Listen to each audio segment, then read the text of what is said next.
Black like me. Black like me.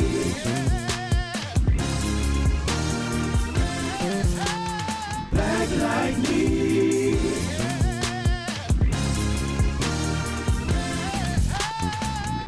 You're listening to Black Like Me with Dr. Alex G., a podcast that invites you to experience the world through the perspective of one black man, one conversation, one story, or even one rant at a time. Here's Dr. G.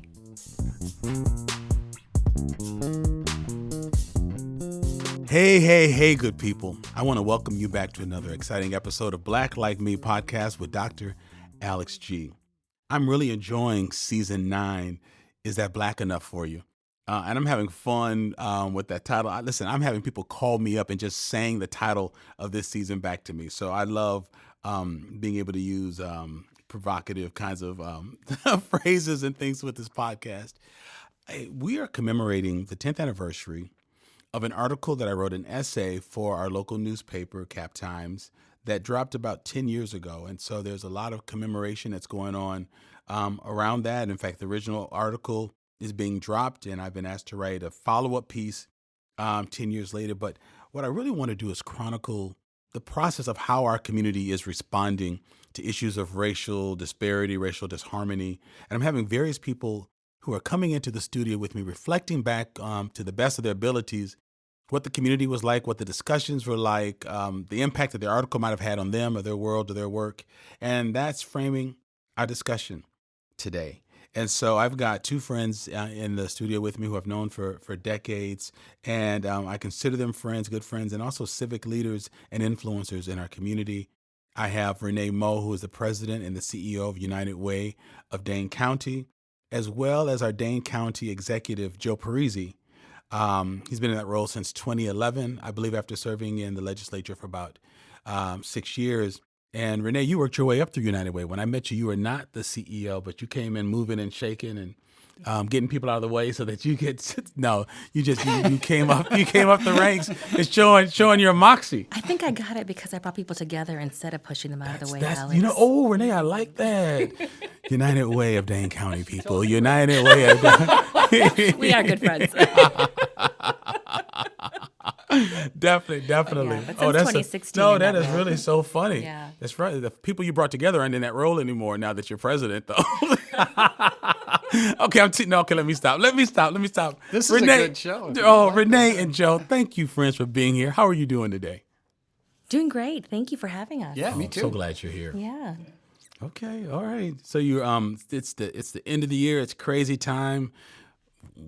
We all fundraise. Joe, do you have to fundraise as a county executive?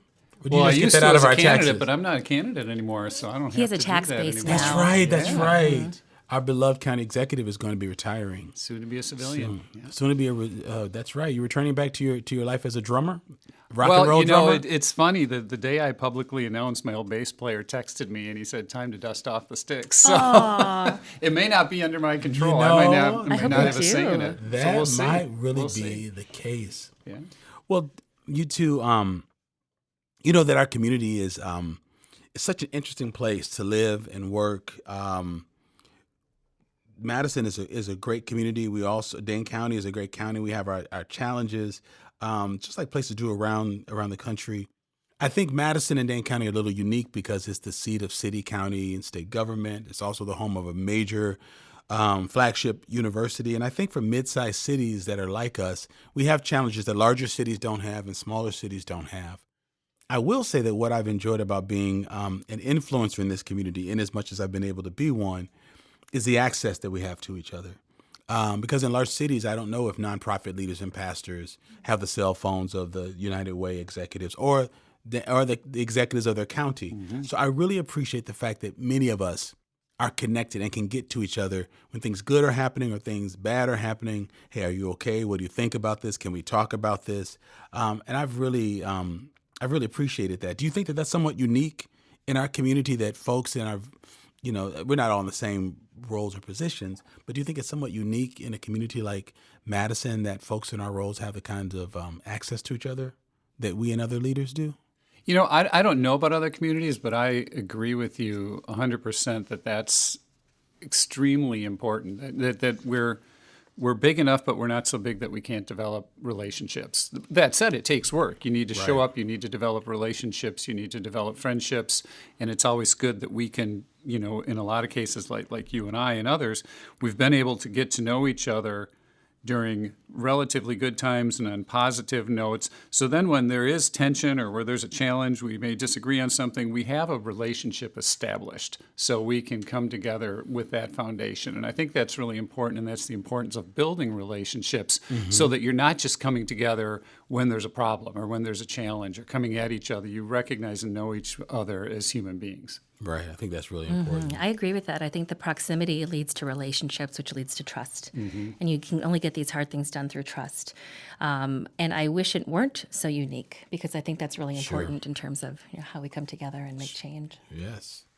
You know, before I jump into some of the questions I prepared, let me just ask each of you, if you had one last meal to eat for 2 weeks, would that be grits or cream of wheat? Grits for me, probably. Thank you, Renee. Thank you so much. Now, No pressure on me, No, right? no. 'Cause now I know what the right answer is. see, and that's why he's been a successful politician for all these many years. That's why I waited. That's right. I'll defer to the lady from United Way. Renee, do you like butter and sugar, butter and grits? Butter, more savory than sweet. Do you really? Okay, Yeah. I got you. Yeah. I grew up eating it as a breakfast food, so I didn't know until later that people would actually eat it like with cheese or seafood or shrimp or things like that. I like that too, but I'm like a butter sugar. I take a little grits with my sugar. Yeah. Yes. County executive. I'm a cream of wheat man. Are you Gotta really? say, yeah, I admit it right there. Okay, we're having difficulty. Hold on. We're going to cut Joe. It to was we're great going to to cut talk to to you. station identification. Do they say that anymore? Station. My daughter has no idea what that means. She's 27. Station identification. You know, I actually Joe, grew I up thought I more knew with you. cream of wheat, but learned to like grits as an adult. Really? I So, don't. I yeah, think I because I did had grow up grits with it. first. So what is cream of wheat made out of? Is that out of hominy? I'm guessing it's wheat. It's wheat. It's just, but Yes. but it doesn't look like. I guess. Okay. But I'm saying, if it was made out of hominy, it'd be, it'd be cream of corn, right? be cream of corn. Oh, that's something Corn. completely different. I'm guessing. Okay, I don't okay, know. but it's I'm instant, glad like you we're put- tackling the big issues here today. This is. Is it instant? I think it. Yeah, Was it mostly it instant, comes in a Joe? box. And Oh you yeah, make everyone it like instant, oatmeal. man. When I grew up, Yeah. it was everything came out of a box. And see, I thought with that cream of wheat, I thought maybe that meant like it's like some foods say this is these Kraft singles are cheese foods. Like they don't say it's not cheese, it's called cheese. Yeah, cheese product. Texturized cheese. Yeah, it's product, like what does that mean? Because it looks like cheese. Yeah. So I was so curious about that. Okay, so Joe, what was it about? I think it's wheat and water. Okay. Oh, I'm sorry. That sounds I like don't know. Yeah. No, people punishment. also add butter I didn't and grow milk. up. I didn't grow up with grits. I grew up with. yeah. If you don't grow up with Cream of that, wheat, you know what? yeah. I wonder if cream of wheats had been invented to undermine the grits industry. That's just You heard it. You heard it here. You heard it first, here. right? Google probably Power to knows. the Quakers. Oh man! All right, this is going to be fun. So listen, I'm going to ask you just to teleport a little inside this conversation, because certain times I want you to think with your hat on as an executive, as a county executive, or as a United Way executive. Then there are other times I just want you to think as just as a civilian, so as JoJo, as Nene. That's what we call my cousin Renee. We called her Nene growing up. lot of people call me Nene. Nene. So sometimes we just want you to get into that kind of place. But right now in your sort of official roles, we'll let you still be the CEOs, the executives that you are. Do you remember where you were? And this is sort of a presumptuous question. Do you remember where you were when Justified Anger dropped, or like what was happening, or just sort of what it felt like, or what you were hearing or thinking when it came out? Renee, you're like, yeah, you remember? I remember really well because I was the incoming president of Downtown Rotary. And so I was in the room when you gave your speech on mass incarceration for black men. Oh, that's right. And so then I became president, and the article dropped during my term. And so I remember using that as a catalyst to have a number of conversations. Because I mentioned that Downtown Rotary That's experience. right. Yeah, and I remember there were a couple of folks who were very angry with me for bringing up the conversation. I said, look, the opening paragraph says this happened at Downtown Rotary. We should have a conversation about this. I was vice president of resource development at United Way, so not yet in this leadership role. Sure. And you and I had known each other for many, many years. Right. And because there was a transition going on with leadership, I remember you and I talked a lot about your history and relationship with United Way, and also the opportunity that our community had to continue to be as strong as we possibly can for every resident. Right. You've got a good memory. I forgot about the Rotary connection to you until you mentioned that. How about you, Joe? Yeah, so I remember the general times. I kind of remember it in almost an evolution. I was thinking about this today, obviously knowing that we were going to be talking about this. And I was thinking about when you and I met, when Jerome introduced us after I met Jerome when we were doing some work at the legislature, and you and I were getting to know each other. And you, correct me if I'm wrong, but I believe sometime before Justified Anger, not too long before, but right around that time, I heard you on the radio. I don't remember the exact occasion. You were giving a message to young black men.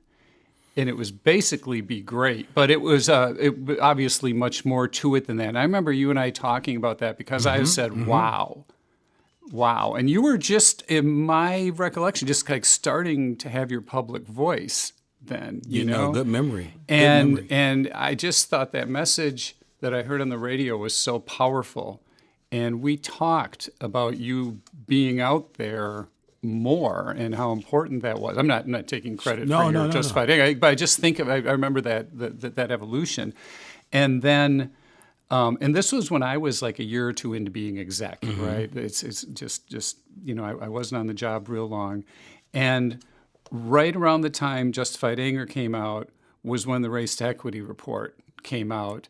And I remember the powerful the confluence of events, right? Because the Race to Equity came out with knock you over statistics. Now it wasn't a surprise to the black community, right? But to the white community, it was like, holy cow! But you gave a human voice and narrative to the story and to the statistics, and you are someone who's known and respected in the community, who many of us know and like and respect, and I think that made the whole experience more tangible for people. I think the combination of those events coming together was really powerful. And it kind of thrust you into the spotlight. It sure did. Here you go, Pastor. That's right. You're out there, open mouth, insert foot. So it was a memo. So I think, when I think of it coming out, I think of those confluence of events when, this city and county got shaken. Wow. And I think your piece of that was incredibly important for that reason. And whether you wanted it or not, you became the human kind of focus of this. No, that's a good memory and that's a good reflection. I also remember, Joe, you're correct that Jerome had introduced us, but after I wrote it, you called me and you came to my office and you were the first elected official that I can remember who actually came to my office. It was crazy cold. I think some businesses were actually closed because of the weather. Everything was closed. And I couldn't believe that you wanted to meet with me that day. We had just built the whole new section on our church. We had just remodeled the office part, so we met in my study. But you drove up and came in and said, I need to be a part of this. The Race to Equity was about life in Dane County, particularly for black people. That whole story. And Race to Equity came out before my response to it. I think Race to Equity came out in September, October. I wrote Justified Anger in December 2013. But you actually met with me so that we could begin talking about how do we work together? How do we become partners? Because I wasn't trying to distance myself from the establishment. I wanted to just give my perspective. But I remember that spoke volumes to me, Joe, that you'd call me up and rather than just saying, well, come on up to the city county building, my people will call your people, we'll come in the lobby and bring you in. You came to my office to ask what I was thinking and what I felt. And that was very important. Well, and I think that's part of the importance of what we talked about earlier, the relationship aspect of this. We're all in this together, and we need one another. And I certainly needed then, your ideas, your perspective, how can we work together and to solve these challenges if I don't talk to Right. you and don't listen to you and don't partner with you and other people in the community. That is really true. That is really true. You know, that was an interesting period of time for me because, Renee, I probably think I met you because Leslie, who was the CEO before you, and I went through Leadership Greater Madison together. So I got to really know her in United Way through that process, and I got to meet you, Joe, through Jerome. But with the interesting turn of events of writing Justified Anger, although I had been an influencer in the community for a couple of decades, I think I was still seen as the pastor of Fountain of Life. I was running a nonprofit that was doing something like with little kids after school, but it did give me a different persona, a different space, and I realized that people connected with me who didn't normally connect. Like I can remember being invited to the King celebration, at the Rotunda. And usually, like everyone else in the community, I stand in the crowds. Well, I had a seat reserved. Like I got a call, like, Reverend G, we have a seat for you. And it was like on the front row. And I remember someone tapping me on the shoulder and saying, Dr. G, you don't know me, but I read your article and I agree with everything you said. My name is Tony Evers. And so our governor at the time was the state superintendent. Of course, I knew who he was. But that was an interesting experience that people would read what life was like for me. I mean, I think what they heard was that I loved the community, but I felt that I was in a place that people might take what I was saying a little bit more seriously because this is verifiable. Why would he say the police pulled him over? We could call and find out if that's true. Why would he name Rotary? Because all we have to do is call someone and say that this, we don't know if that conversation happened, but he was actually there on that day. But there was I feel like a general welcoming from many who were non-Black and influencers in the community to want to lean in and understand more about my experiences. And that was welcoming. I appreciate the fact that people wanted to know about that. Now, a lot of people tried to talk me out of it. Like, come on, you live in Fitchburg, you and your wife have degrees, your mom has a degree, your sister has a degree. Come on, life can't really be that tough. What about Oprah? What about? And so it was a real balance of those two things with people. Like I had neighbors who What about Oprah? Oh my God. Oh yeah. Oh, people would say things. I had neighbors who they were like in their 70s, and they came by the house and said, "We read the article." They said, "We're from upstate New York, and we were part of the NAACP, and we've been telling people we haven't arrived yet. We haven't arrived yet." So I was so glad that you mentioned that we hadn't arrived yet. So it was very intriguing to me that you had white residents who were part of some movement in the 60s who knew we hadn't arrived. But then I felt that many of my peers who were around my age were saying, "Oh, we're there. We're colorblind. We're there. We arrived in the 60s. We're there. And so I found myself dancing between some of that. Well, I think that speaks to that personal story again that you bring to the statistics. And I think it also speaks to, well, a couple of things. First of all, there are a lot of people who want to do the right thing, a lot of white people who want to do the right thing, but don't know how, don't know where to start, or may have an approach that maybe isn't the most productive. Sure. I want to come in and help you and tell you how to help you. That sounds familiar, all Joe. Be good. Yes, people say right? that. But I think it's also a sign, certainly in our community, of how segregated a community we still are. And I don't know that everyone, certainly in the white community, even realizes that. There are so many neighborhoods where people of color live that a lot of white people in our community don't even know exist. I have a lot of white friends who don't even know Black people, and they're they believe in civil rights and they believe in equity, but we still don't have that experience, and it's probably not unique to our community, but it exists, right? And so. You probably, I'm guessing had this experience of like, so you were a Black person who white people started to know now and would turn to you. But that segregation that we have, both, geographically and beyond, I don't even know what the term would be, I think is still a real thing that kind of makes it hard for us to get to where we want to be. And it makes it, and this isn't obviously trashing white people, but it makes it hard for a lot of white people in this community to fully grasp the situation around race here. Sure. Proximity. Yeah. Proximity. Yeah. Joe, I have a question for you. As our county executive, that race to equity report really talked about Dane County, not just about Madison. Yeah. So when the discussions came up, when I talked about my experiences, is the response like, oh, this guy is trashing my work in my county? I mean, because when I look at your portfolio, you've got jails, you've got sheriff, you've got human services, and a plethora of other things. And so I'm just, because we never really processed this, and I didn't read the race to equity report. I heard about it, but I hadn't read it. And it came out after Paul asked me to write. He asked me to write this in August. I didn't pen it until December because I was trying to just process the whole thing. So knowing that I challenged Madison and policing and human services and interaction, I was really, again, I'm repeating myself, but I was touched. It wasn't just that you came to my office, but you didn't address me in an adversarial manner, or nor did you treat me as if I was being adversarial.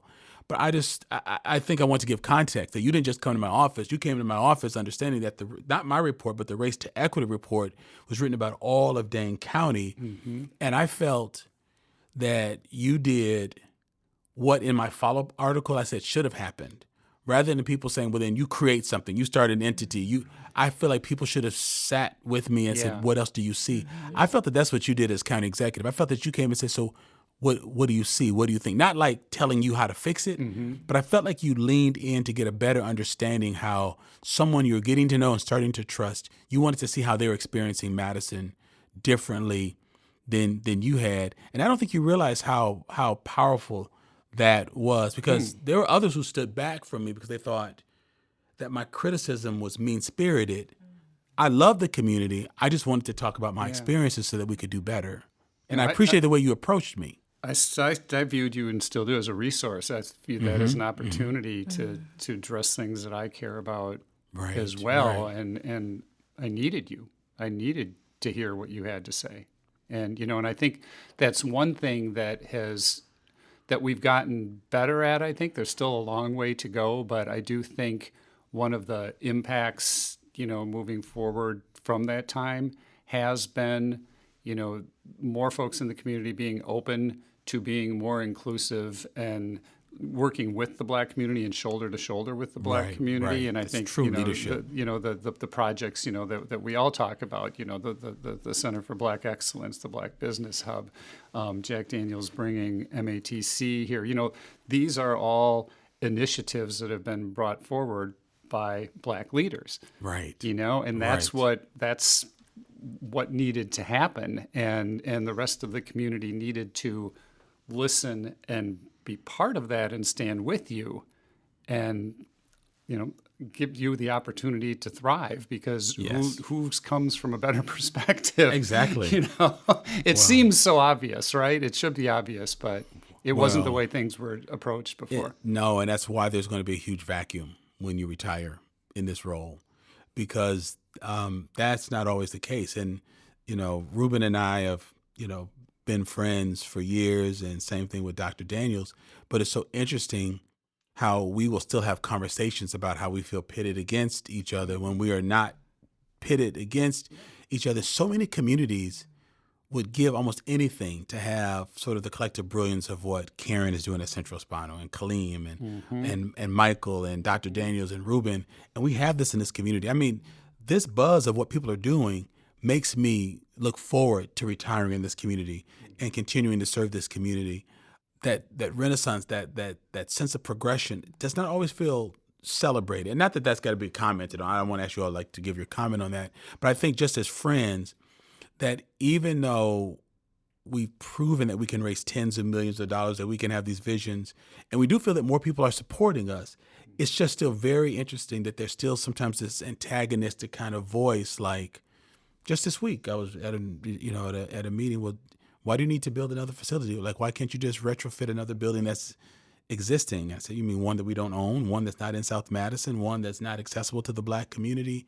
You still have people that are second guessing that level of leadership. And I can't imagine any mid-sized city in America that would not in a heartbeat steal Karen, Dr. Daniels, Ruben, Michael, Kaleem, myself. And so it's interesting. I worry about some of these influencers not feeling honored at home. That's a real danger, not just in not creating change. I mean, when you add up all these projects, we're talking about $100 million. But when we're in a room by ourselves and we still talk about like the crazy questions we get or to justify, that we're different, I'm seeing that even as progress takes place, we're finding ourselves still fighting against some of the nagging reminders that our success and progress is still questioned sometimes. And that's not a woe is me kind of thing, but I think when Greater Madison thinks about its struggles, they think about an underclass group of Black people that are struggling.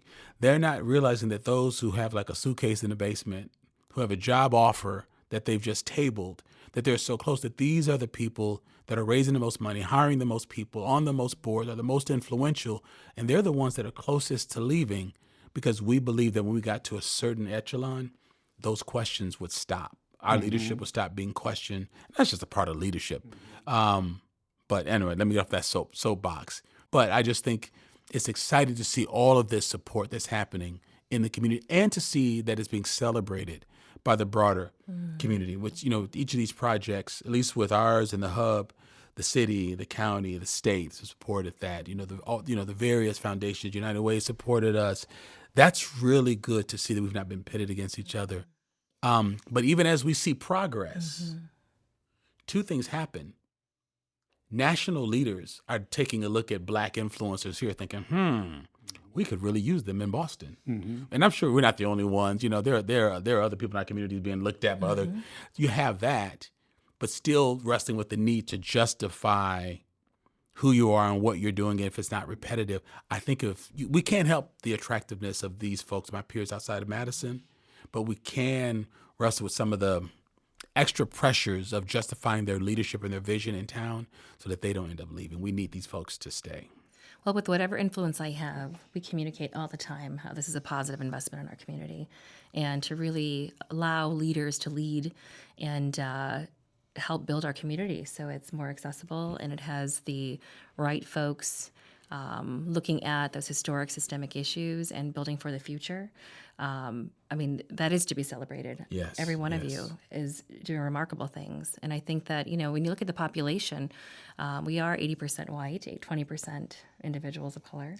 And so I think that the ability to really understand and follow leaders when you don't have the proximity, I think is something that is, unfortunately new and people are still working through. So let's celebrate that. It's all progress. Sure. No, that makes good sense. Hey, Mr. Parisi, I'm going to ask you to put your dad hat on, just your JoJo hat on. I'm curious because I don't think we've ever processed this. Of course, you're our county executive and you oversee these various these agencies or institutions that we talked about, but you and Aaron are also the parents of two women of color, one of whom is Black, and so talk to me about like what that feels like to hear that in this community that you're elected to make it this better place and we're working towards it.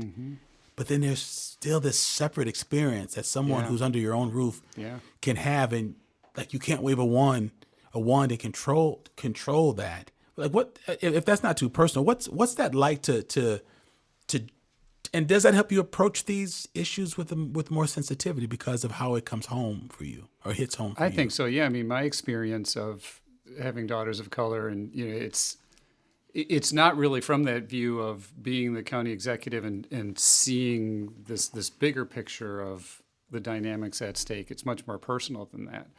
It's unlike I was mentioning, like a lot of my white friends don't know any Black people, and again, I love my white friends. I'm not trashing. It's just the way this community is kind of divvied up sometimes. But my experience has been kind of the opposite. As a dad, I didn't really know a lot of white kids growing up with my kids, and most of the kids coming in and out of my house have been African American kids, and so the view, obviously, I'm a white guy and I'll never know what it's like to be a Black parent. I know what it's like to be a white guy with an African American daughter, and just to see how differently she and her friends experience life and how the world interacts with them compared to kids who are not children of color is, sometimes it's soul crushing. It's extremely obvious and powerful. Everything that people talk about, and I'm not telling you anything. I see these kids being treated differently. I see my daughter, being followed around in the stores when she was a kid, well, even now, and, then I see either store clerks or other adults in their lives all of a sudden react much differently when they see that they have a white parent. I see kind of the socioeconomic differences of most of her friends and most of my white friends and their kids. And so it's definitely a much different view than a lot of my white friends of the world, a different experience of it. I have a trouble telling this without getting choked up sometimes, but, I know what it's like to have my daughter called the N-word.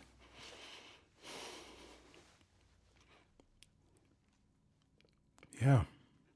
And, how do you respond to that, right?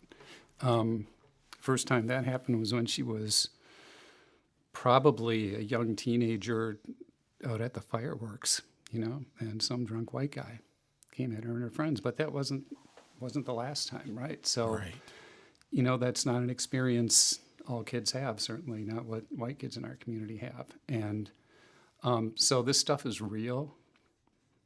It's, in some ways, some things are better, but in a lot of ways, they're not.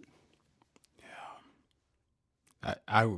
Joe, I really appreciate that honest part of it. And for me, that's important because when I hear you talking about race relations and healthier race relations, I'll often say to myself, he's not talking like an elected official. This is not a person I voted for. He's speaking as a dad. And I think it's important for our listeners to understand that as a Black parent, you know that's going to happen even in the progressive community. So you have the talk. I remember Mom giving me the talk in sixth grade. But sometimes I think when parents don't know, like, am I going to expose my child? Am I going to ruin my child? I don't want to talk to them about this, and it's not the issue. And so I think it just makes it very, very difficult. And so I think when something like that happens, like your baby being called the N-word, it probably surprised you more than it did her, because it's like, that might not have been the first time you knew about it, or maybe if someone doesn't call you it, they treat you like it. But I think to understand that we can't protect our children from that mindset, and we're living in a world still in this time and in the community that we serve to make it better, there's no button you can push. And I think the effort has been, and you didn't say this to your daughter, but what I hear sometimes, they didn't mean it. They're drunk. They're ignorant. They're unlearned. They're from Northern, from Central, from way out. It wasn't my response. Right. And but then they don't talk to their friends. Yeah. What happens is they'll talk to the children, like, here's how you prepare for it. Yeah. But as a child, you're not making that happen. So then where does the conversation go? Who's talking to drunk white men at the the fireworks thing? Yep. That's where a conversation's gotta. Yep. Yeah, you do. That's the piece of the work. I think when it happens, folks want to talk. They want to talk to the person that's affected, and so it's just an eye-opening, just a real eye-opening, experience. And when you take that blatant expression and then recognize that that expression occurs on many levels in many ways throughout the day, right? To varying degrees. Exactly. And so, yeah, it's hard and it's real. But I appreciate you letting us see your heart and experiences as a dad and not just as an elected official.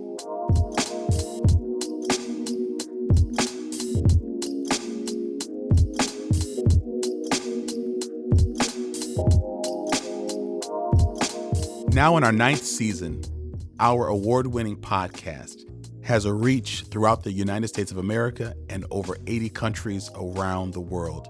Just want to give a quick shout out to my dedicated team of people who are helping me to change the conversations around race.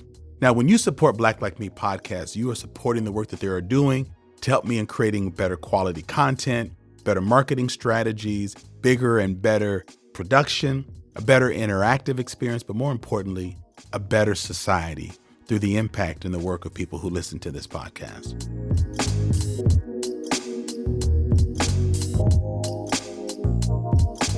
You can just click the link below to see the various levels of support that we offer and decide what works for you. Now, those of you who become patrons of this podcast, you'll have access to exclusive content like extended interviews, bonus rants, video chats with me. You'll also have a chance to join conversations with me via Zoom with other people around the country about the subject of race.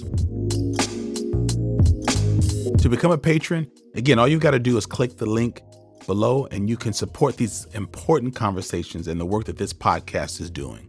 I want to thank you in advance.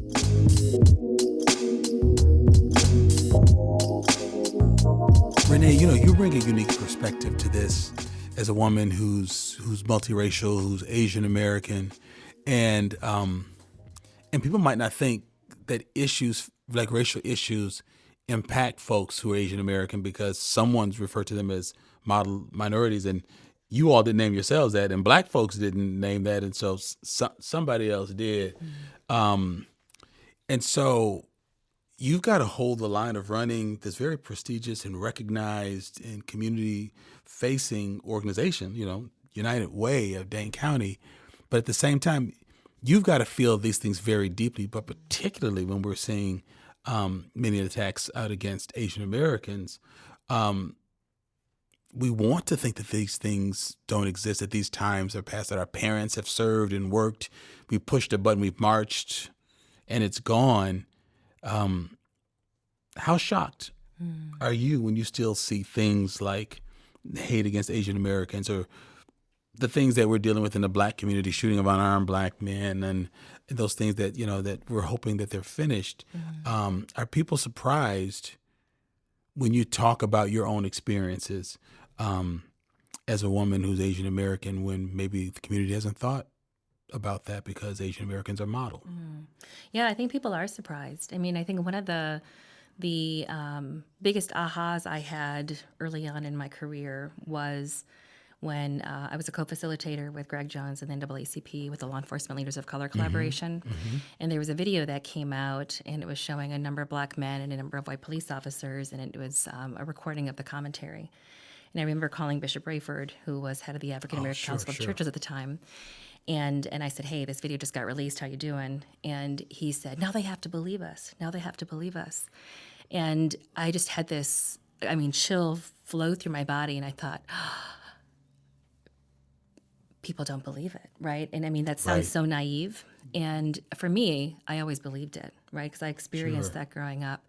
And I think that people, because, I think I'm probably the safest person of color there is because I'm half white, half Asian, right? And so understanding the feeling and understanding the microaggressions, but not to the extent where those historic systemic things for me personally have really impacted outcomes, right? I have very positive life outcomes, a lot of well-being, has really been an interesting way to sort of bridge. So I think the credibility that comes with saying, yeah, I believe it, and here's why, and what is the bridge to get to starting from a place of belief that doesn't hurt or harm or pull people away, but actually to lean in and be more curious and experience that, I think is an opportunity. So people sometimes say, well, that's not true, or, why would you talk about that?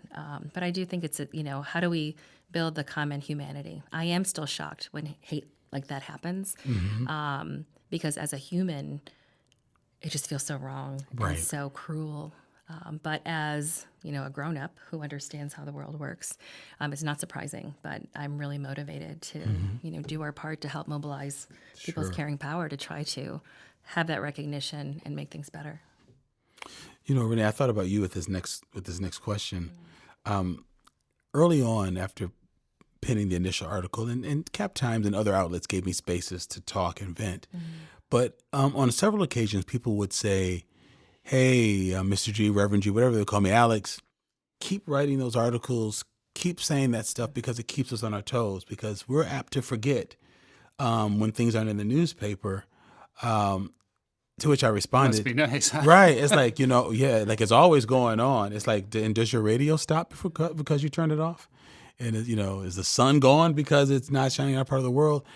But there are people who felt that it was really my responsibility to keep writing things to make people aware, to sort of conjure up the emotion, whether it's guilt or feeling or empathy. They wanted someone to stoke that fire so that they wouldn't forget, because they hadn't developed their own internal mechanism of knowing people, of doing what we say at Nehemiah and Justified Anger: educate, donate, affiliate, connect, get close. But I'm curious, is that an odd concept? Do you feel that there are a number of people in our community who just assume that these issues aren't happening unless they're in the news or unless there's a report written or something about them? I do. I think that if it's not in your everyday consciousness, you have a hard time even imagining, right? And so, people will often say to me things like, we need to stop talking about race. It's dividing people. And I'll say, well, from your perspective, you don't have to live what we're talking about in terms of disparity, in terms of systemic issues, in terms of the day-to-day stress that creates truly sickness in your bodies and a lack of well-being. Then you may not have that same lens and you may not understand. And therefore, you might not be the expert in this particular conversation. You might need to, broaden learning around that. So I do think it's, Joe talked about it, right? I worked with a young woman who was a Latina woman, and she started dating a white man. And she said, wow, my community and his community are so different. She said, going to the gym in the morning, to work, to whatever social activity, to, church on the weekend. And she said, I never see another person of color in this pathway, right? And she said, it's so jarring from my community and how I spend my day without this relationship. And I remember being really struck by that, because, how do you really pierce through that, instant, that what your brain does, right, which is categorize and have bias, and how do you actually get exposed to different ways of living if you don't actually get out there? So I'm not surprised by it, but I do think it's an opportunity, and I do think it makes life so much more beautiful and brilliant when you can get to have a wider worldview, and you don't need to lose yourself, but there are other things you can do to not only help others, but to help yourself, to help everybody rise. We're experiencing the greatest number of African Americans in this nation moving from the north to the south. It's a reversed migration. And I'm old enough, I'm 60, I'm old enough to remember that the move was towards the north. That's where things were happening. Bright lights, music, industry, big modern industry. But now people are moving back to the south, and they're saying, we know that there's racism. We know that the KKK is raging in parts of Texas, Georgia, Arkansas, Alabama, but you know where it is, you know where they stand, you avoid them. But they have said it's different in Madison because it's so intangible. Like, it's there. You feel someone, like, they won't call you the N-word necessarily. Well, they will in certain cases, but they'll follow you around a store.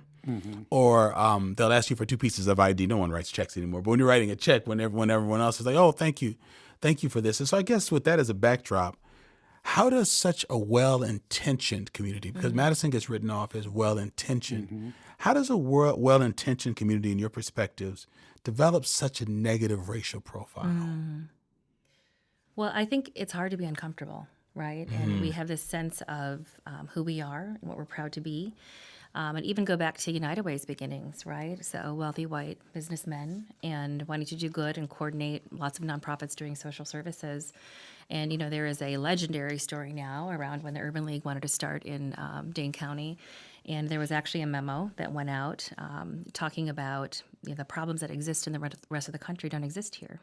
And so, and very quickly the board came back and funded the feasibility study. And now Urban League, of course, is one of our largest partners. But I think that's really indicative of how do we, as a great, beautiful, best place to live, still not have the ability to, what you were talking about earlier, have these really hard conversations that doesn't mean you're bad, right? It means we can improve and we can grow and we can do better. And I think right now there's a sort of this trend for we need psychological safety, right? And I agree with that. We need psychological safety, but you can only grow through discomfort. So if we're not having the spaces to, grow through discomfort in a safe way that, I'm talking about for all people, then how do we actually get to the place where we can have the hard conversations about it's not ideal for every person who lives here. We do have disparities that show up, and it's not because of the individual people. When whole categories of people are suffering in a certain way, it's got to be something systemic, historic.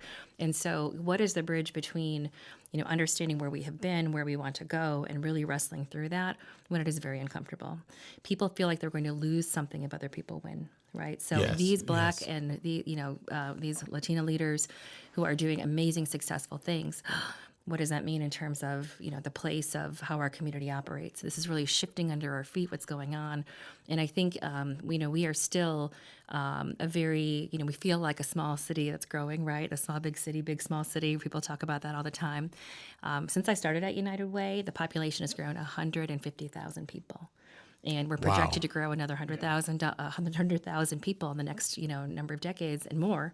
And so you think about that, and we still operate in a lot of ways like we're really charming, best place to live, 1970s, 1990s, 2000. And so I think that growing forward, understanding there are a lot of younger people, a lot more diversity.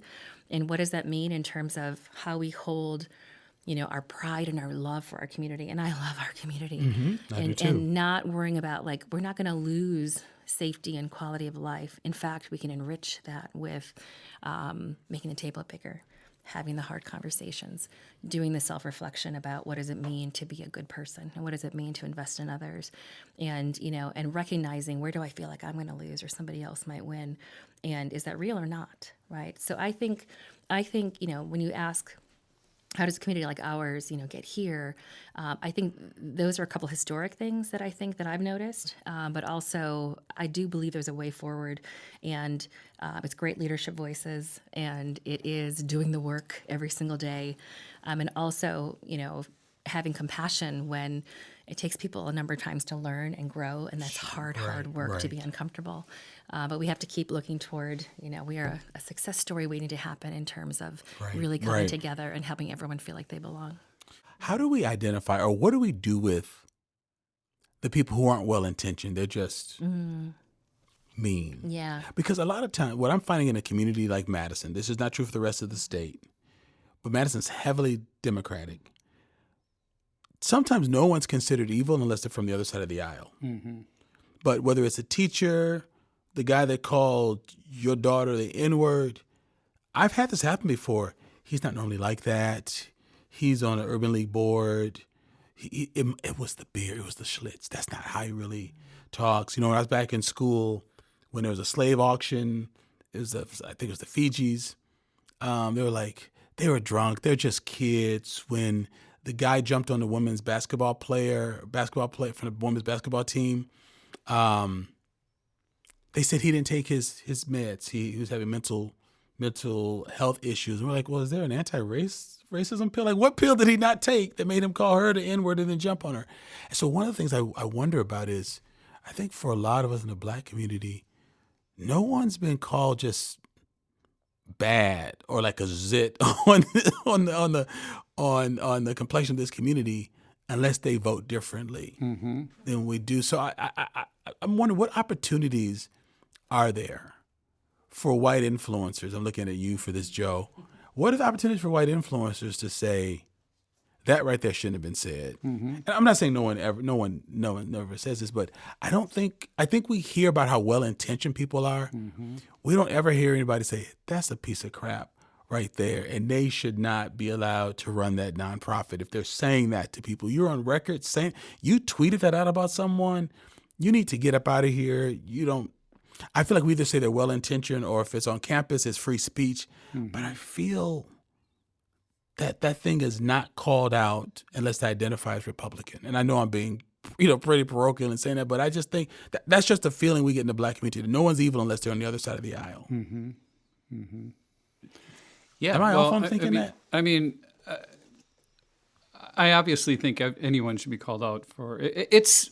The reason I hesitate is we're in a really strange place right now Sure. in the country, in kind of the world. It's like sometimes I feel like there's so much going on. People are so freaked out. This just not just about race, just the world in general, post-pandemic invasion in Ukraine, the Middle East, the rise of hate everywhere, Trumpism versus Cancel everyone culture. else. Yeah, and there's so much noise. I mean, I've found this in my professional role that sometimes it feels like people are just so overwhelmed and overloaded now they're not paying attention to anything. So it's really interesting. The first kind of clue I got to this, or one of the clues, was when the young man was shot 27 times by the cops out on the east side. When they, how long has it been now? A couple of years ago, and like 20 cop cars converged on him, smashed his car, and shot him, and he didn't have a gun. I wrote a column about that. Said, this is not okay. Yeah, What's you up? did. You did. And there was nothing. I mean, I thought people would be marching in the streets. You know, there was nothing. There was no reaction. And I that was my first clue that in this bigger context, this conversation just in the broader societal context of where we're at right now, I think we're just in a really different time, and I don't quite have it figured out right now. I mean, my approach has been if someone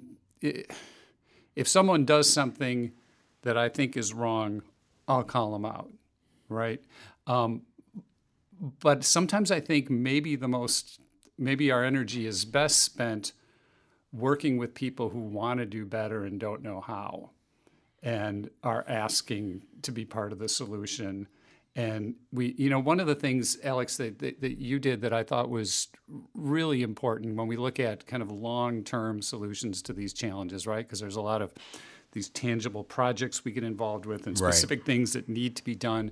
But when we look at the broader long-term historical context of, slavery is the original sin, and then Jim Crow, and that, my wife took the history class that you sponsored. Renee took it also. Yeah, and I asked her. I said, I'm going to go talk to Alex today. What was your takeaway on that, kind of the most important stuff? And she had a couple, but she said one of the things was that this isn't ancient history, and it's not just history; it's contemporary. I mean, Jim Crow hasn't ended; it's just evolved. That's how you and I met, with me working on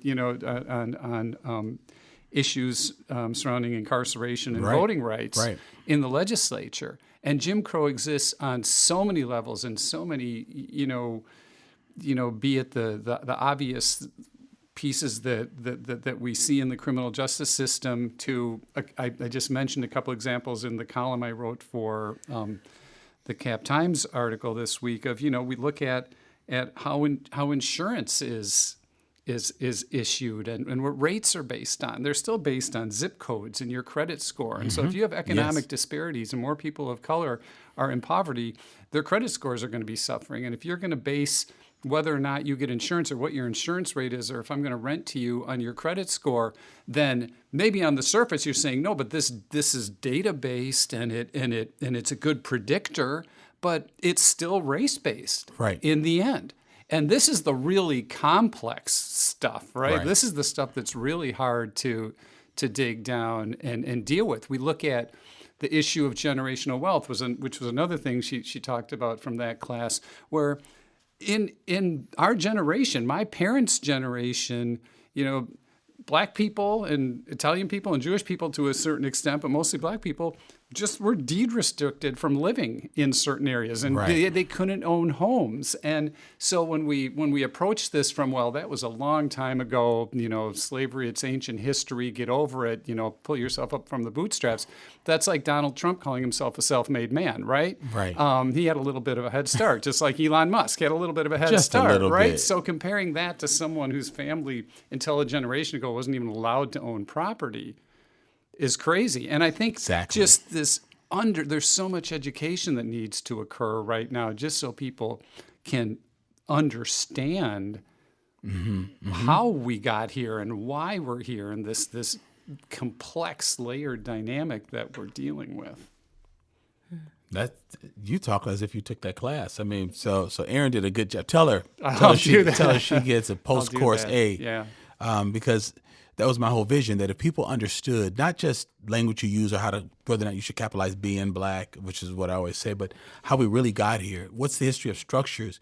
It's caused a lot of people to think differently. Like in the article that Cap Times just, recently published with, each of us putting our piece in it, Justice Krofsky was in there as well, who went through the history class and thought, how do I as a Dane County Circuit Court judge, use my influence? And she required that judges all over the state take the course. Excellent. But it's how people take their own experiences and they make it their own, because that, I think, understanding how these structures were built is really powerful.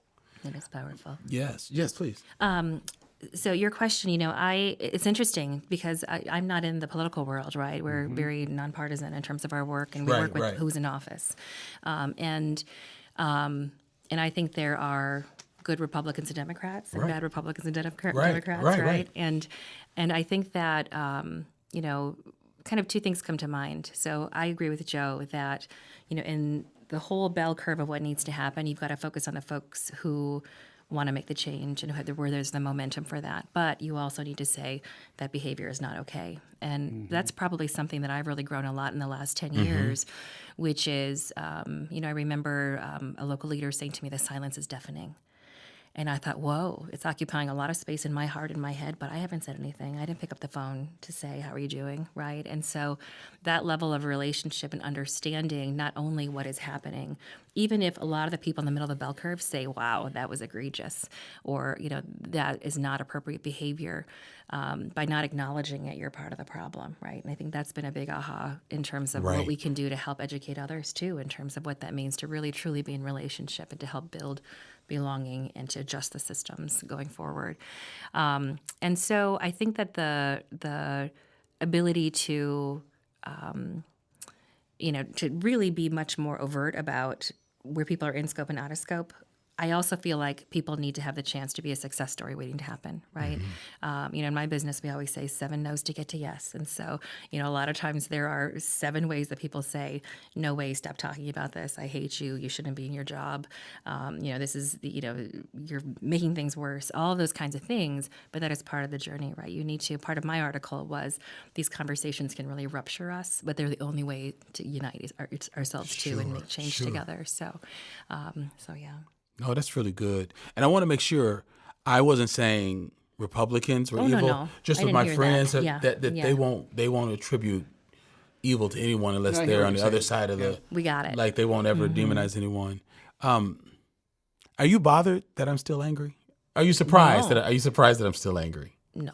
In light of what I said, in the article. No. I'm still angry. Yeah, I mean, Yes. and to me, anger and it's a secondary emotion, right? It comes from frustration, and it comes from pain, and it comes from, wanting hopeful, belonging, positive outcomes for people, and having it be so hard to get there, And I think that what people don't understand about racial justice is we don't want other people to have it worse. We want people who have it worse right now to have things better. And I think I'm not surprised. Thank you for that. It's one of the things that I'm not sure if I wrote in detail in the original article about being pulled over in front of my church by Madison police. But what happened is that the American dream really unraveled for me. To me, it wasn't. Of course, I was embarrassed because my buddy Kevin was there. No one asked him what he was doing. People know the story. The Black Like Me family knows this. I've talked about it. He got out of his car. No one ever asked, who are you? Get back in your car. Show me ID. And all of these things were being asked of me. And Kevin's car was there when I arrived. So that was of no interest to them. But the longer I sat there having them shine flashlights on my car and asking me questions about who I was and what I was doing there, it actually felt as if I had if I had come to the situation mummified. I felt that someone was taking the wrappings, the swaddling little piece of cloth off of me. And when that process finished, I never believed that I could be some of the things that I thought I could be. There were days in this community when I was younger, I thought I could be governor. I actually had political aspirations. I thought, governor, senator, that's something I think, certainly a lot of black preachers who have done those kinds of things. That was really, in my view, when that finished, I no longer believe those things. Not that I didn't have the ability, but I see my surroundings differently. I have not regained that hope. And I don't know that I ever will. And it's not like I don't try to. It's not like I don't think I could get votes. But it just made me aware of a segment that's out there. Like, I can be the most tenured pastor and still treat it like I'm trafficking drugs, and my white associate is not asked a single. Like, I can't unsee that. I can't unexperience that. And yeah, there's this block. I'm taking other routes. I'm doing other things. I'm raising $36 million to create the Center for Black Excellence in Culture. I don't feel like I'm sloughing off at all.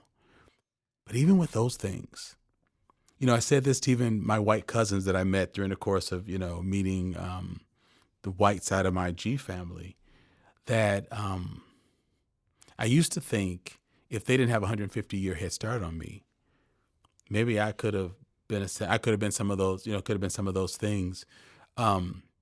But then I realized, no, I could catch up through education and things. I'm making my family proud, but there's something else that's holding me, and it's not the lack of ability, and it's not because my parents were sharecroppers. Both of my parents picked cotton for a living as little kids, but something in that parking lot unleashed other microaggressions that have been happening for 50 years. And even though I think I'm doing things that my counterparts aren't doing or haven't done, black, white, in terms of what I'm doing for the black community in terms of cultural space, that's only a portion of what I think I'm really capable of. But those other things, I don't even waste time dreaming or thinking about those things anymore. And so for me, that's a loss that many people of color either don't take the time to articulate, or it's too painful to articulate, or because of the pain, it comes out as anger that they don't really articulate. But when you spend your whole life thinking you can be something, and then in an instant, I drove in that parking lot thinking I could be senator, and you leave thinking, no, not so much. That's a huge loss that I haven't fully calculated. But I think that that's the reality of so many of us who are considered upwardly mobile, black people, climbers. We carry those experiences that make us question success when we know that we're more than qualified. And so we have to keep pushing, and we need allies like you all to come alongside us and to continue to support the vision and support the things that we're seeing and that we're saying. But I think it's also why we need our allies to speak up, because you never know whose action is going to be that final dagger in someone when the light goes out and they just never quite seem like themselves. I don't think we've counted the aggregate cost and loss of systemic racism in a place like Madison. Well, thanks for sharing that, man. I mean, it's, it reminds me of what I talked about, the different levels of being called the N-word, right? And just how on the surface that most blatant expression of it is completely soul-crushing. But when I listen to you describe your experience, you can just feel that death by a thousand cuts, right? Hey, I'd rather be called it than treated like it. Which sounds completely crazy. No, I get it. Because I've been trained to not let the sound of it bother me. Like, I'll get angry about it because, like, wait, we're not about to say this. But if they had just said it, then I would have kicked into a whole nother mode. But I would have been ready for whatever the repercussions are. Right. I would have been like, all right, probably going to be on the news. I'm going to say something. I'm going to get arrested. But I'm going to be able to say this officer, and they did not. They didn't call me anything negative, but I would have felt vindicated by saying what's going on. But then when you treat me like the N-word, but you call me Dr. G, that sends such a crazy message that can mess with your head. So, like, part of the work that we're doing with our Center for Black Excellence in Culture is to create space we can come and sit down when people can just let that go, because so often you're to the next thing. Like, I told Renee, like, some of the weirdest, most off-putting conversations have come from people who've handed me donation checks publicly. Like, like, you know, you're standing there smiling, and you're like, they just did everything but call me the N-word, like with what they said and how they said it. And so it's such an interesting time or space. I am seeing, and I don't think I processed this on the show, but I am seeing that many of those individuals are sort of experiencing what seems like an aha to me. Like, we didn't get what you were saying back then, but we're looking at what you're doing now. Is like, is this the puck you were skating? You know, like to quote Wayne Gretzky. Is this the puck you were skating to? Skating to, or is this where you were skating because you knew the puck was going? We get it now, but those early years was like, what are you doing? Why are you doing? How are you doing? We don't think so.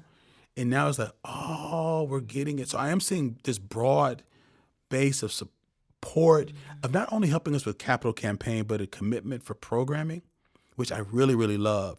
But I think in a sobering, sometimes souring moment, depends on how I'm feeling, I'm waiting to see if that's going to awaken certain aspects of that American dream, because I feel like I was built to embody the Black version of the American dream. And to not believe that anymore, it's not just a loss for me or my community, it's a loss for the community. And that feels very weighty. And I don't want to feel that. And so I think, I haven't even processed that fully, but that's why we're building this space so that before Black people get to that point, I use this analogy because I have a family of people that have experienced, getting perms their whole lives. I had a Jerry curl, one or two, myself. I've seen pictures. Yeah. So when you feel the burn of chemicals, it's already damaged the tissue. That's right. If it's a fire, a normal fire, you move your hand away before you get 3rd-degree burn. But when you feel it, and what I'm afraid of is that people are feeling the burn, and then it's too late. So I want to capture people before that happens, and I want space where the allies can interact and support us before that happens. Because I know that that's not what friends like you all want to have happen, but I think if we don't articulate it, don't explain it, I don't think people understand. And so as I'm beginning to wrap this down, I got an idea for you, Renee. One thing that United Way or United Ways across the country might think about is, in what ways can we think about grants or opportunities that help key leaders of color get to the place before they have mental health crises, whether it's retreats or getting away with like-minded people to just unwind and do things. I'm finding that there's a big need for that. There's a white-led organization that got a grant that sent all the Black pastors and our spouses to like a spa. We could pick the dates and times across the year, but it was so thoughtful because it was during the pandemic, but they knew this is hitting them hard and they're dealing with things in their communities and their congregation that others aren't.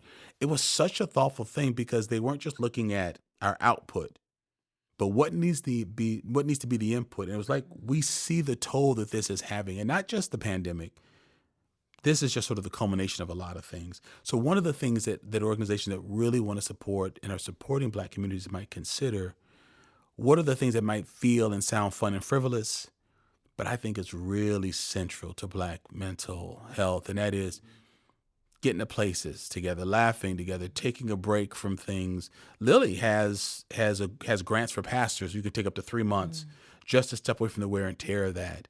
I think when organizations started saying, how do we make sure that these key leaders in our city, 1, don't take jobs someplace else, 2, don't die of illness, because almost every Black key leader that I can think of in this community has been hospitalized in the last 2 years or needed to be on on stress-related health issues. So anyway, not anything's on a downer, but I'm just thinking there's an opportunity to really think about how do you empower the empowerers? Because a lot of support goes to communities, but I don't think people understand how tentative the health and the emotional stability and just inward strength that many folks have, because it just comes day after day after day after day. So living in a community where my voicing that can be commemorated 10 years later, and then I can have friends like the two of you and Dr. Karen Reese and Justice Karofsky and my sister Laleda and Greg Jones and Kaleem Care contribute means a lot. These things this podcast is life-giving. It gives me a chance to spout off on things, but I'm really concerned for my friends who don't have it, because I'm fearful that we're a ticking time bomb that's seen as being modeled and bringing the communities together. But I think the community fails to see how really vulnerable and volatile they are in their health. And so any work that our allies continue to do that ensures that we don't carry the burden of race relations on our own shoulders, but who are also thinking about what we need to do to take care of ourselves, would serve this community really well. Thank you for expressing that. There was a play during the pandemic that Forward Theater put on, and I remember the young Black woman in the play said, "I'm carrying this heavy backpack. I need you to carry your half." You know, Yes. Yeah, and I think that's the power of how we help one another. And to your point in your article, you did mention the church example in your 10-year ago article and your recent article today. I think that is the opportunities for all of us to see ourselves as responsible for the health and well-being of our community and of each other. Yes.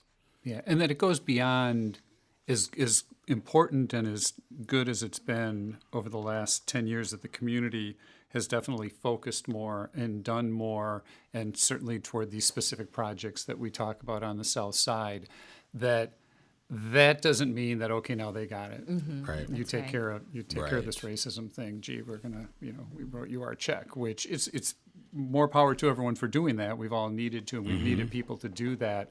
But kind of circling back to the beginning of our conversation, everyone has to be in this for the long haul, because this is process headed toward a goal that is going to take a long time to get to. And if we don't, we waste potential. And if we don't, we hurt people, and we're not well as a community, and we're not who we say we are. No, that's right. Last question as we wrap things up. So, Mr. Parisi, you're retiring, and I don't know if county executives have sort of this outlook like presidents do, where they've got like 100 days. Is 100 days or 1,000 days when they got to make their impact? But let's just say when your successor comes in their first 100 days, and they're trying to figure out, maybe they'll ask you, Mr. Parisi, how do I prioritize this? How would you advise them on the subject of race and racial disparities and the kinds of attention or resources that they need to put behind it? And then, Renee, I'm going to ask you that same question about what would be your word to every United Way executive. Let's say before you retire, like what would be your parting message to them that they should keep in mind about the role they could play in greater cultural and social equity? Get out there and start building relationships. You don't have to come into this with the answers. And if you come in and say that you do, you probably don't. Right? I mean, it's one of the blessings I feel of the time I've been county executive and before that, but certainly since county executive, is the relationships I've been able to develop and all that I've learned through those relationships. If you care about a community and you don't really know the community, you need to spend time in that community and get to know people on a genuine level. I mean, I would say more of the interactions that you and I have had have been on a human level than a business level, right? I mean, and I've spent, when it comes to, I do this in a lot of places, but when it comes to the Black community, I just spend a lot of time with people in the Black community and spent a lot of time, even to the point where I remember I was having lunch with Dr. Rose one day after I'd been executive for, I'm guessing it was a year or so. Someone else was with us. I don't remember who. And I had been spending a lot of time in the Black community trying to learn and say, okay, what about this? What about that? What do you think I should do here? And I was actually hesitant to push things forward because I wanted to make sure I was fully informed and really working with and representing what the Black community wanted. And I remember Dr. Rose looked at me and he said, we elected you to lead, so lead. And I took that as he was giving me permission to go ahead. Right. Because now I'm putting words in his mouth. He might listen to this and think, that's not what I was saying, Joe. I think he felt that I had listened and long enough, and I was start with what and you I was know, informed and taking the right approach. So I took that as permission to start moving forward. But I think it comes back to get to know people and build relationships and ask if there are people you want to help, ask them what they need. And it's really good. as simple as that. That's really good. That's and, good. and then you can figure it out. Right. And lead. Yeah. Make it a leadership Yeah. issue. Yeah. And leading doesn't always mean being the only one out there. Right. Meeting often leads standing shoulder to shoulder with Or others getting in out the of the way community. Definitely. is Or getting sometimes out of the way. leadership. Definitely. Now, how about with you? Well, Dr. Rose has mentored a lot of us, hasn't he? Yeah, he's a wonderful Same man. here. Yeah. Yeah. Well, I'm a long way from retirement, Yes. Reverend Dr. G. That's right. That's right. You need to be. Yes, But ma'am. I to know answer that. your question, I think that a lot of times, especially for United Ways, we address root causes. And I think I would say you have to address the root causes of the root causes and to be really thoughtful like about that. what does that mean. And I think, building trust and thinking about leadership very similarly. Is it standing out in front and being the brave, courageous voice? Is it positioning others to be able to be seen up front? Is it walking shoulder to shoulder? Is it pushing on some things that need to get pushed? Is it getting out of the way, leading from behind? So there is a nimbleness that needs to happen to really listen well and allow people who live the experiences, who have the better perspectives of the solutions, to actually help build them and invest in those, because that's really powerful. I think that one of your calls to action in your original article was, let people who live the issues lead the solutions, right? So that rings loudly in my head and my heart. And I think that from the perspective of releasing power in those ways where you have those structural dynamics, where sometimes that's even built into the process, right? Like this person's in charge, but really having the grace to listen and pay attention to figure out it's not about funding, it's not about ego, it's about getting the right things done together and really honing that skill to be able to make more change. That's really good. And I want to just say,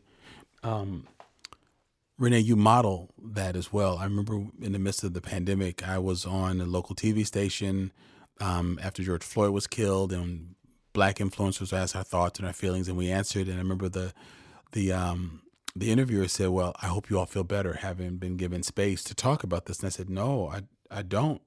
I'd feel better if you were to have white influencers here, asking them how do they feel having not listened to us, saying that this could happen if we didn't change." And she said off the air, "That's a great idea, but I don't know who the white influencers are." And I'm like, you've been in this role as a journalist since I was like in my 20s. Of course you know who the white influencers are. So I rattled off some names, and you pulled a panel of folks together. You pulled white leaders together, although they wouldn't call themselves that, but they were influenced white, the chancellor, the mayor. Of course, if they were Black, they would be Black leaders. And you did that. And then it opened a door for us to talk to CEOs around this area about George Floyd's death, the pandemic, racism in general. I remember saying to you, Renee, I have expertise in this area, lived experience. And you let me run with that, and you supported me in that. Absolutely. They asked us to do 2 or 3 sessions together, and that group met for 2 years.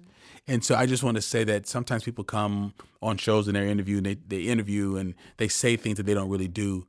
You did what you said. You did that. You created that room, and I developed key friendships. And it wasn't about making donations. I didn't talk about the center in any of those talks.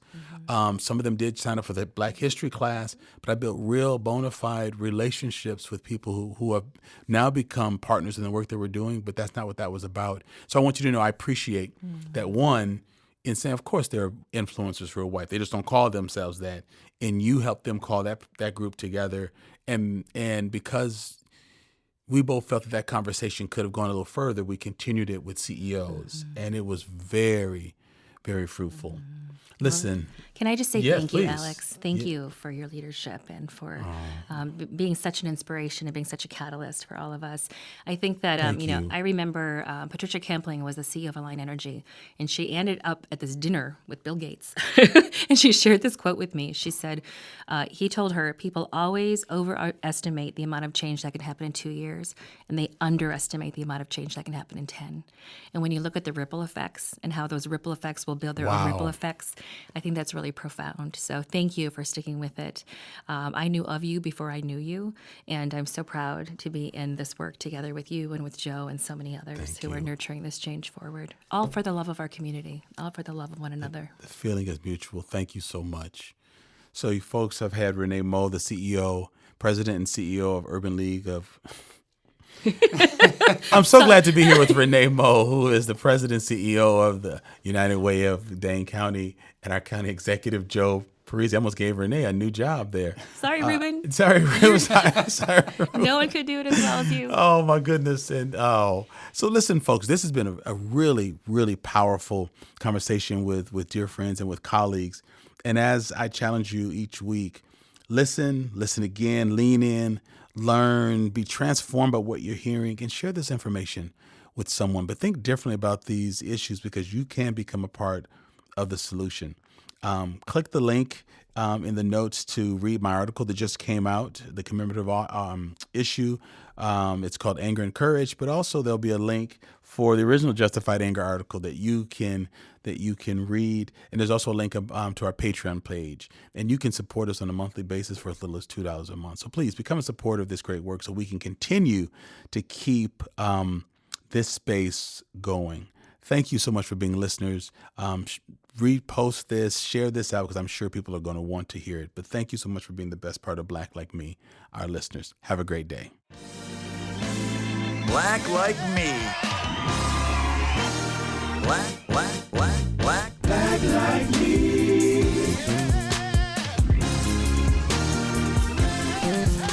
I want to thank you for taking time to listen to this episode of Black Like Me podcast with Dr. Alex G. You know, when I first imagined doing this podcast, I thought about myself with my iPhone sitting in a room in my house, just sort of doing this all on my own. But you know what? The reason why we've won awards and the reason why we have over 200 episodes up is because I have a brilliant team who helps me to make this podcast what it is. So let me take a moment and thank Jeremy and Eli, who are my editors and producers extraordinaire, Jakisha, who handles marketing. If you like that opening track of our theme song, you can show your appreciation to Corey Saffold, who created that and produced it, and Marcus Fleming, my cousin, who's on vocals. I also want to say that this podcast was started with the generous support of the Human Family Unity Foundation, and so we always want to stop and thank them for that. For the many patrons who support us through our Patreon page, thank you, thank you, thank you. You don't just listen, but you support, you lean in, and you help this podcast to be what it is. And then I need to thank you, the listeners, who make a point of downloading this, listening to it, and sharing it. Without all of you, this podcast would not be what it is and what it's becoming. Thank you so much. Black like me.